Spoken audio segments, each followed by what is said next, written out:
There are a lot of good games out there. Minecraft, Half-Life, Balatro, Wipeout for the DS. All games beloved the world around, and even the worst slop games will have at least one fan. Personally, I was always excited by the prospects of sequels for games like Undertale, Hades, and yes, the current talk of the town, Hollow Knight, all games that eventually got sequels. But especially with video games, where a sequel can't be as simple as 5 years later, the villains are back. Crafting a sequel can be extremely hard. It can't be as simple as resolving plot threads and undoing the off-screen divorce from between the first and second games. You have to craft a sequel for both the narrative and the mechanics, and some devs haven't exactly gotten the memo on how that happens. So then, how do you craft a sequel, especially without alienating newcomers to the franchise with difficulty and complexity, while still keeping it satisfying to longtime fans the whole way through? Let's start with an example. In terms of sequels, Hades 2 is quite straightforward. It takes place not too long after the first, and the feel to controlling the game is pretty much untouched. They even managed to resist adding the tagline, "It's about time," to the title. And yet, even for a Hades veteran like me, Hades 2 feels wild to play. New boons, weapons, characters, every aspect has been given new life, with a few additional mechanics sprinkled in. But that's more just a content update to the original than a real sequel. No, the real thing that makes Hades 2 a good sequel is in its feel. In the original Hades, Zagreus is quite powerful. So powerful that he never really needs to sit and rest. So powerful that he never needs to stop attacking. And so powerful that combat often becomes spamming, with occasional well-timed reflections and dodges just to minimize downtime. Frankly, the fact that it's still so fun speaks a lot to the game. Melinoy, however, has magic. So despite the fact that several of her weapons are almost direct parallels to Zagreus' arsenal, like the twin fists and sister blades, she fights completely differently. Rather than rushing in and taking out the powerful guy as fast as possible, you're encouraged to lie in wait, picking off grunts and hurting enemies together while tracking your mana until... That then is the heart of a good sequel. Not just new content, but preserving the core that made it so good while giving it a distinct feel that gives players a new experience. Oh, sorry. There was a Z move stuck in my throat! But if Hades 2 excels at feel, Deltarune takes it to another level. There's a lot to be said about Deltarune. If you've played it, you know the mountain of stuff going on there, and I'm embroiled in the theory community, so I really know. But to start, I'll talk about the elephant in the room. Deltarune isn't a sequel, at least not in the traditional sense. It's probably in the same universe, and is overall just built to remind you of Undertale from the onset. Heck, if you think this guy is this guy, then you have a direct through line.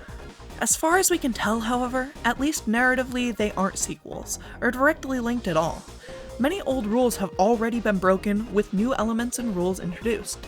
The store page even describes Deltarune as being Undertale's parallel story, rather than sequel. And yet, that's just it. Undertale was already always a game about breaking expectations, being the RPG where nobody has to die, and Deltarune's no different. But rather than simply break the expectations of an RPG, Deltarune takes it a step up and breaks the expectations of Undertale. It sets you up with characters from Undertale, its UI, even main characters that look familiar, just to then reframe why these things are even there to strengthen its narrative. It's a technique you can apply most everywhere in a sequel, for narrative, story, and gameplay. Any flavor of expectation, really. That being said, you shouldn't break expectations without reason. Deltarune does this to strengthen its themes of nostalgia and to make the Dark Worlds feel even gamier. But a trap a lot of stories fall into is just doing something unexpected for the hell of it, to trick the audience. Changes like this need to be foreshadowed and felt throughout, without sacrificing the main draw of the series. The point isn't to break the expectation, it's about the feeling of no longer having that expectation. Another way to think about it is with opportunity cost. If you're going to break an expectation, you want to make sure you're minimizing how much lost potential there is with that expectation being gone, and that what's replacing it provides more potential. There's no worse feeling than your audience thinking that a broken expectation is cool, but that the world before that expectation was broken was even cooler. A good example of what I'm talking about is with the infamous Game of Thrones. I know it isn't a video game, but narrative analysis and video game design cross over a surprising amount. The end of the show broke a lot of narrative expectations the audience had so that the twists at the end would be unexpected. But if you know anything about Game of Thrones at this point, it's probably that this didn't go very well. The showrunners broke the audience's expectations of what would happen, yes, but all this did was make it feel like everything before it was for nothing, to call the audience stupid for having expected certain outcomes. To a certain degree, your players want to know what will happen in the game. Foreshadowing works because it makes the player feel smart. Not that you can't suddenly break an expectation without foreshadowing, but you need to make sure that whatever part of the game or narrative is being trashed has fully run its course. And finally, I am proud to present the game that you have all been waiting for! Hollow Knight and Silksong. These games are shining examples of both of these ideas. For starters, let's compare first minutes of gameplay. Spoiler-free, of course. There, that's the first critical difference that makes Hornet feel so different. The Knight's pogo turns them from being almost locked to the floor to being able to fly at times. Hornet having the down diagonal slash rather than the pogo changes everything. It's flashier, riskier, and more acrobatic feeling, even if it gives you less control. And Team Cherry really committed to this difference, and a lot of the game is built around it. Tools are flashier and much more complex than Hollow Knight's 3 spells. Hornet is much more frail than the Knight, often taking 2 or even 3 masks from attacks, making every fight a risk. Most of Hornet's unlockables act as optional kit changes that aren't directly more powerful than anything else. And death is made much more impactful as rosaries are more scarce than Geo is. The world itself is also compounded on in several interesting ways. It's hard to explain without getting into spoilers, but I really like how much more reactive the world is compared to Hollow Knight, and it definitely feels like I have more valid paths from the tutorial zone from the get-go. It's wonderful. As for breaking expectations, well, let me play some audio from my day 1 play. Don't worry, it's just the reaction, no spoilers. Alright, so my recording from my first day kind of got corrupted, so I had to do a second take to put in its place, and I got sick while editing the video, so here I am. I have a cold and I sound like shit, and oh my god, no way, does that say act? Needless to say, unexpected is right. Now, all that being said, none of these are perfect sequels, and their prequels aren't perfect games either. Hades' meta progression can undercut the feeling of skill that roguelikes thrive on, and Hades 2 exacerbates the original's problems with losing track of Melanoi in the chaos. Undertale's random encounters quickly become an annoyance after you've encountered all of the enemies in an area, and Deltarune is really hard to critique. I suppose it relies on the assumption that the player has played Undertale, but if that's a bad thing, it's really up to you. Anyways, Hollow Knight relies on Geo as a reward for small challenges a lot, which can feel very underwhelming, and Silksong has shell shards. I don't like shell shards. I'm not very good at the game. And really, it's easy to get it all wrong. I've been alluding to it a lot, but Pokemon has an absolutely atrocious history with sequels. From Gold and Silver to Black and White, there were barely any changes to the tried and true Pokemon formula. Hell, they can barely even be described as sequels so much as content updates with minor story changes, with the biggest shakeup being however they decided to do contests that time.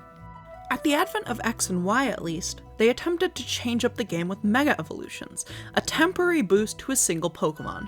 But if you've played X and Y, you'll have noticed that, simply put, this doesn't actually change anything about how the game is played. Most Mega Evolved Pokemon use the same moves and faint to the same types, so rather than changing up the elemental rock, paper, scissors battles, it simply ends up doubling down on the tendency for players to pick a strong Pokemon with a lot of different types of moves and just using that one the whole time. And unfortunately, this is a trend that the games that followed after followed under different names. Z moves just let you do your good moves harder. Dynamax, at least casually, functions nearly identically to Mega Evolutions, just being a power-up. And while Terrestrialization has potential, in casual gameplay it's best to just let it power up your strong moves again. So while on the surface level, Pokemon games have changed a lot, there's almost no differences in how they're played. More types, more Pokemon, more boss battles. They all end up falling flat because it's the same elemental rock, paper, scissors with no changes to how it feels, and no twists to the original Pokemon games. Just more stuff layered on top. It's a hard balancing act, trying to add new stuff while preserving what's loved about the original, and a lot of games fail along the way. But understanding that core of same beat, new song, redefining and recontextualizing what was already there is invaluable. And even if you aren't a developer, it's an ethos that can be applied to every artistic medium in some way. And if nothing else, it's a chance to fix mistakes and finally add in those ideas that didn't make the cut the first time around. Like, how did it take a sequel for Team Cherry to add in the marrow? Look at this shit! Hello, welcome to the end of the video. This was my very first, so I'd really appreciate any feedback you have in the comments. If you want to check out anything else I've made, my itch account is Figgity, with a link in the description in my bio. And please subscribe, I have a lot more on the way, and some more formats I want to try, like dissecting how I would go about redesigning a game, making a sequel, if you would. So if that sounds interesting, stay tuned.